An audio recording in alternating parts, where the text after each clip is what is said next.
3.4, limits at infinity. And so, and this is our last section that we talk about limits this semester. Well, I mean, limits are always part of the conversation, but this is the last one that we specifically solve problems that have the word limit in them. And in this case, a limit at infinity is simply a limit where we write it like this. Instead of writing the limit as x approaches some number of f of x, we instead replace that number with an infinity. So we take the limit as x approaches infinity of f of x. And this is usually equal to some number L, although that L can itself be infinity.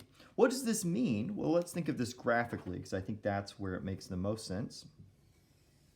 And what this means is that as you go towards infinity, where is x equal to infinity on the graph? X equal to infinity is kind of right over here, right? So x infinity is what happens as you go as far right on the graph as possible.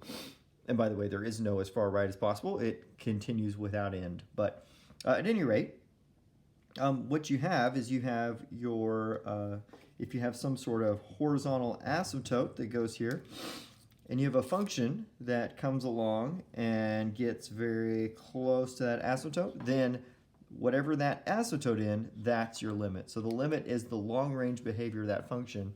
What does that function trend toward as the value of L gets larger and larger and larger? Okay, so so at any rate, as we look about this, there's one thing we notice, and that is that you can hit that L value. You can actually hit it as many times as you want as you cross over and under that asymptote. But what's important is not whether or not you hit the L value. The important thing is what happens at the very end. What happened? What's the long-run trend of limits? Okay, so that's how we think about these things as a graph. Think of them kind of as a horizontal asymptote at L.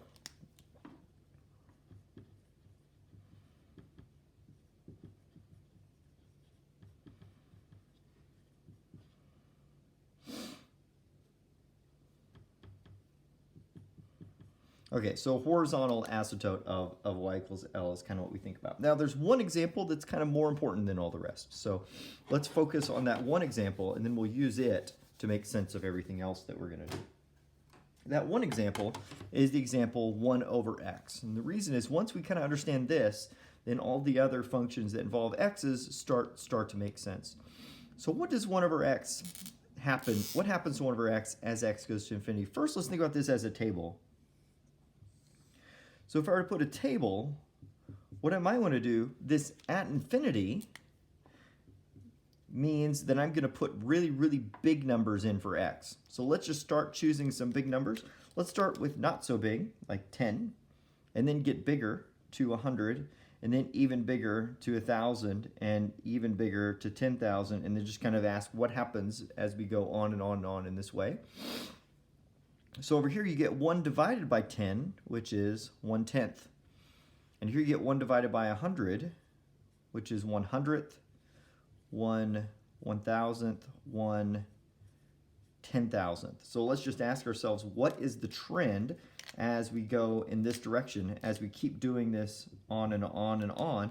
And you might be able to interpret the trend, and the trend is that we're going to approach 0 because these numbers are going to get smaller and smaller and smaller and smaller until we get close to 0. So the limit as x approaches infinity of 1 over x is 0. This is actually an important idea that maybe for some of you this will just be super intuitive, and then for some of you you'll have to you'll have to kind of make sense of why this needs to be the case. But the big idea is as we put really big numbers in the denominator, the size of the function becomes smaller. So big numbers on the denominator make the overall equation smaller. So dividing by a large number makes your answer small.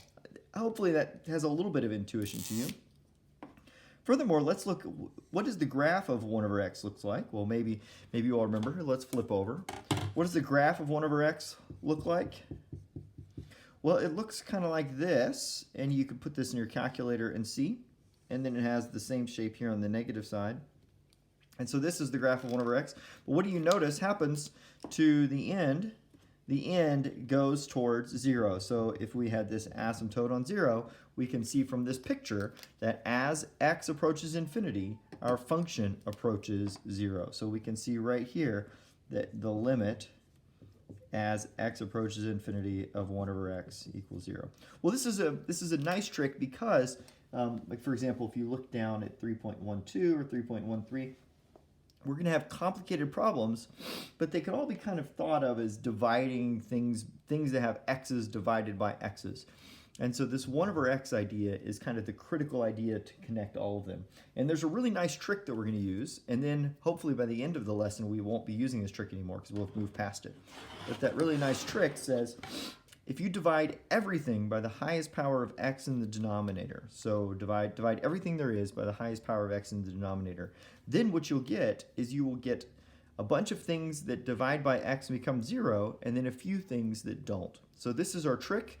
And we're going to use this trick to solve 2 problems really quick. So let's start with this exercise. Let's start with this exercise 3.12, and let's use that trick that we just mentioned. So if we use the trick we just mentioned, we've got, what are we going to do? We're going to divide by x, because the highest power of x in the denominator is just x all by itself. So we're just going to divide everything by x. That means I'm going to come through here. And I'm going to come through here. I'm going to divide this by x, this by x, this by x, and this by x. What you can think we're really doing is what's really happening is that we're multiplying by 1 over x divided by 1 over x, and then we're distributing that 1 over x in. So that's the algebra that's happening here. And because we can multiply by 1 over x times 1 over x, we're multiplying by 1, and it isn't actually changing the value. So we're not changing the equation, we're just changing the way the equation looks by multiplying by 1 and then distributing that 1 inside of there. But okay, if we divide everything by x, what do we have? We get that we have the limit as x goes to infinity of, I'm going to rewrite this just so we can look at it nice and neatly, 3 over x divided by 2x over x minus 5 over x. And now let's clean that up. As we clean it over x, x divided by x is 1, and then 3 over x right there. 2 of x divided by x is 2, and then 5 over x here. Now we just have to ask ourselves, what's going on in this problem? Well, what's going on here is that we have 2 pieces. This piece is going to go towards 0 because we know that if we divide 3 by a really big number, this part is going to become 0 eventually. Not actually become 0, but become as close to 0, so close to 0 that it doesn't matter. Same thing here. This piece is going towards 0, so the limit of that piece is towards 0. And so if you look at our 3 pieces, we have 2 pieces that are constant and 2 pieces that are becoming close to 0. So what is our answer? Our answer is 1/2. And this is a really nice way of going about solving these problems. So you divide by that highest power. Once you divide by the highest power, everything simplifies. Some things become constants. Most things are still divided by an x. When they're still divided by x, they go to 0. Okay, let's take this principle and apply it to the next problem, and apply it to 3.13. Now this time, if we want to use our trick of dividing everything by the highest power, so notice we're looking for the highest power. And so in this case, what is the highest power in the denominator? My advice is to do the denominator. It's actually possible to do both, but if you do the highest power in the numerator, sometimes you end up dividing by 0, and that gets a little bit confusing. So we're going to do the highest power in the denominator always. And so what's our highest power denominator? It's right there. So we're going to divide by, that's supposed to be a divide symbol, divide by x cubed. So everything is going to be divided by x cubed in this problem. Right? Let's attack it, see what happens. So I'm going to get the limit as x approaches infinity of 2x cubed,